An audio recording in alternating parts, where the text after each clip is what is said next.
Bienvenue dans le podcast À cœur et à corps, un podcast à la découverte de notre pouvoir personnel. Bonjour à tous, je suis contente de vous retrouver pour ce nouvel épisode.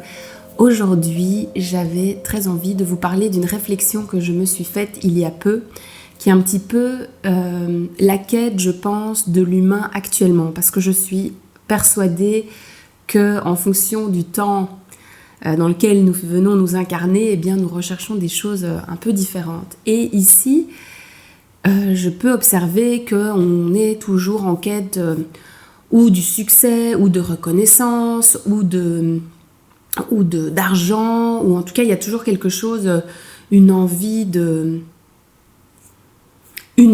voilà, de voyager, de découverte, comme si on était... comme si c'était jamais assez. Et donc ça peut se mettre sous forme de voyage ou de chercher une relation parfaite ou divine, ou les gens appellent ça comme ils veulent, mais il y a comme une quête pour assouvir quelque chose qui n'est pas assouvi. Et on le cherche vers l'extérieur. Et donc je me suis posé la question, mais qu'est-ce qui se cache derrière ce besoin d'être plus sur les réseaux sociaux, d'avoir encore plus d'argent et tout ça. Et ce qui m'est venu, c'est que derrière ces besoins, on recherche deux choses fondamentales. Eh bien, ce qu'on recherche pour moi, c'est une liberté. Qu'est-ce qu'on peut faire avec plus d'argent ? C'est avoir une liberté d'achat pour faire des choses, comme si c'était l'argent qui nous permettait de faire certaines choses. Dans certains cas, évidemment, c'est le cas, mais il y a cette recherche de liberté et puis cette reconnaissance, ce besoin de relation, ce besoin d'être validé par l'extérieur, d'être reconnu. C'est cet amour. En fait, c'est un amour qu'on aimerait inconditionnel et que finalement, des fois, on ne trouve jamais parce que, à part Dieu ou l'univers ou à la limite notre mère, mais je ne pense pas, qui pourrait nous aimer inconditionnellement. Tant qu'on est dans des relations humaines, on a des limites et des conditionnements.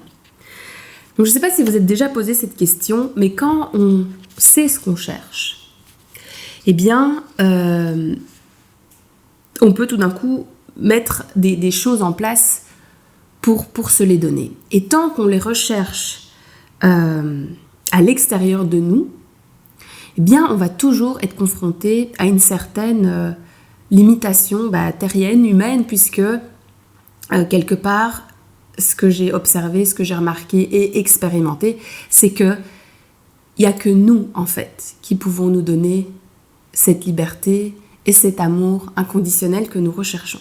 Donc, tant qu'on recherche l'approbation de nos parents, de nos amis, de notre compagnon, de nos enfants, bien, c'est peine perdue. Parce que ces personnes-là ne pourront vous aimer qu'à la mesure où eux, ils s'aiment et de ce qu'ils ont reçu. Enfin, ça prend des dimensions énormes et on peut toujours trouver une frustration. Et on peut alors évidemment voyager de relation en relation pour essayer de retrouver toujours ce moment unique quand on rencontre la personne et qu'on tombe amoureux. Mais ça reste très bref selon moi.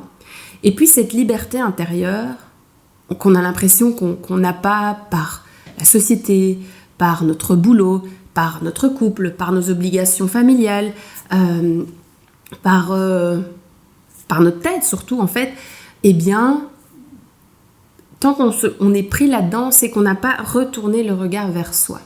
Parce que ce qui se passe, c'est que pourquoi un Nelson Mandela, lui, même en prison, il va se sentir libre. C'est bien la preuve que c'est quelque chose que nous créons dans notre tête. Parce que où se trouve en fait notre liberté ? Où se trouve notre libre arbitre ? On ne peut pas contrôler le monde, on ne peut pas contrôler les gens autour de nous, on ne peut pas contrôler les événements qui nous arrivent. Mais ce qu'on peut contrôler, et là où on a un choix à faire conscient, c'est la manière dont on fait face aux événements. Et c'est là que je trouve ma liberté. Et quand j'arrive à sentir en moi, en fait, je suis libre de penser et finalement presque de ressentir comme je l'ai envie, comme je le choisis, eh bien, je touche à cette liberté qui est en fait accessible à tous. Après, il y a un chemin pour accéder à cela. On ne naît pas quelque part complètement libre, puisqu'on est complètement innocent, dans une sorte de victime et en une sorte de... on peut mourir si on ne s'occupe pas d'un nouveau-né, d'un bébé. Donc on est complètement pris par les personnes qui s'occupent de nous, par notre environnement. C'est de ça qu'on doit se libérer. Et puis, une fois qu'on a tout qui est, on va dire, fini, donc on peut réfléchir par nous-mêmes, on peut se déplacer par nous-mêmes, on peut ressentir par nous-mêmes, eh bien, on peut accéder à une liberté. Et c'est ça la quête de l'humain, c'est comment je trouve cette liberté de penser, de vivre dans des lois physiques, dans une société qui a ses propres lois, et comment je me valide moi-même, en fait. Et donc, c'est quelque chose que je me suis posé comme question, parce qu'à partir du moment où on porte le regard comme ça dessus, on se dit qu'à chaque jour, je peux essayer d'aller un peu plus vers ma liberté. Et finalement, ça devient cette quête de succès, d'argent, de reconnaissance, de créativité. Eh bien, ça vient assouvir ce besoin de liberté et d'amour. Et je pense que ce besoin, ce n'est pas un secret, moi je crois au karma et aux réincarnations. C'est vrai que de venir sur une terre, dans une vie terrestre qui peut paraître étriquée, puisqu'on est dans un corps, on est quand même limité. Et si on imagine qu'on peut être hors de ce corps et faire partie du grand tout, eh bien, comment trouver cette liberté dans cette forme-là, alors qu'il y a des lois, et comment retrouver un amour inconditionnel qu'on pourrait dire qu'on trouve dans la source, alors qu'ici on est face à des humains qui eux-mêmes ne sont pas finis et sont en devenir comme nous-mêmes nous sommes en devenir.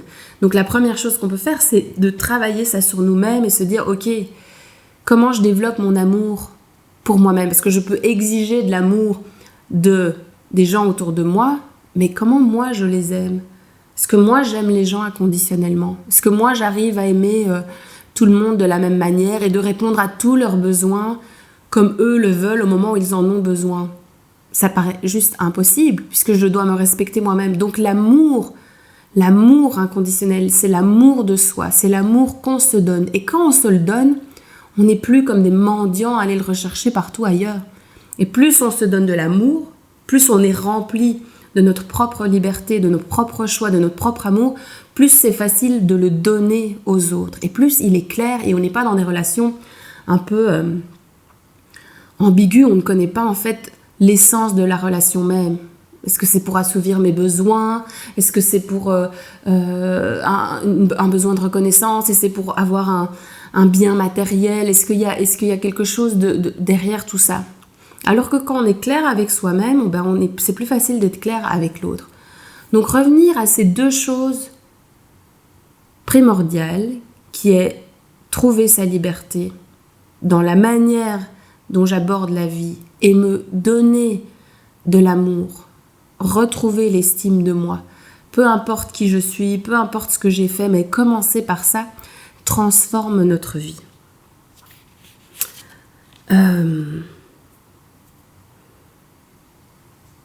Je regarde, j'ai l'impression de vous avoir dit déjà pas mal de choses, mais je lis mes petites notes. Oui, et on voit aussi, quand on observe un petit peu dans le monde, les personnes, donc je prenais l'exemple de Nelson Mandela, qui lui, justement, à partir du moment où tu portes cette liberté en toi et que tu as trouvé le chemin pour te sentir libre, même en prison, qui est quand même le symbole de l'anti-liberté, la prison, eh bien, tu deviens un symbole de liberté. Et il est facile de le partager aux autres. Et d'ailleurs, c'est ce qu'il a fait. Il a sauvé tout un pays. Et on peut le voir dans par exemple, l'amour qu'on se donne à soi, c'est aussi pouvoir pardonner. Parce que quand on arrive à se donner ces choses-là à soi-même, eh bien, on est capable de le faire en plus grand. Et c'est comme si on devenait nous-mêmes le canal de la liberté ou de l'amour. Et c'est comme ça qu'il y a des personnes comme Gandhi, comme Mère Teresa, et qui deviennent des symboles qui sont plus dans des petites choses égoïstes pour assouvir leurs besoins, mais c'est tellement plus grand qu'eux qu'ils n'ont plus besoin d'aller le chercher à l'extérieur. Ils symbolisent simplement la liberté et l'amour. Et alors, ce n'est plus... Il y a quelque chose de presque divin dans ce genre de personnes. Ce n'est plus l'humain, le petit humain qui assouvit ses petits besoins. C'est l'humain qui devient presque divin et qui devient ce vecteur, qui devient ce canal de « je me mets au service de quelque chose de plus grand ». Et qui est souvent donner la liberté à des peuples ou donner de l'amour, en fait. Puisque c'est ça, finalement, qu'on recherche indéfiniment et qu'on voit partout. Si vous regardez la source de beaucoup de soucis de l'être humain, qui crée son problème à l'intérieur de lui, c'est parce qu'il est en manque de liberté, il est dans la survie, il n'a pas assez d'argent, ou il ne trouve pas de boulot, ou il ne trouve pas son âme sœur, ou il ne trouve pas l'amour, ou il ne trouve pas l'harmonie dans sa famille. Donc ça vient toujours de ces deux choses-là, l'amour et la liberté, et comment je me l'apporte. Et tant qu'on est en fait dans une sorte de survie, et qu'on blâme le reste du monde et l'extérieur, on ne peut pas trouver sa souveraineté. Et tant qu'on est dans un système de survie, on est en train de survivre. Et quand on est dans la survie, on n'est pas du tout en train d'élever sa conscience, on n'est pas du tout en train de se mettre au service au monde. Donc c'est important d'abord d'aller prendre soin de soi. Alors quand je dis ça, ça paraît évidemment simple, mais c'est là toute la quête et c'est là qu'on peut vraiment trouver quelque chose d'important. Donc je vous invite à aller voir dans vos vies, tiens, ce truc-là qui m'emmerde ou cette chose que j'aimerais tant, ou qu'est-ce que je viens chercher en fait? J'ai besoin plus de liberté ou j'ai besoin de plus d'amour de moi? Qu'est-ce que je recherche? Parce que si vous prenez soin de ça, vous pouvez facilement devenir un symbole puisque vous n'allez plus le chercher chez les autres et donc vous êtes juste un canal, un vecteur, comme je disais avec ces personnes connues comme Mère Teresa ou Gandhi ou Nelson Mandela.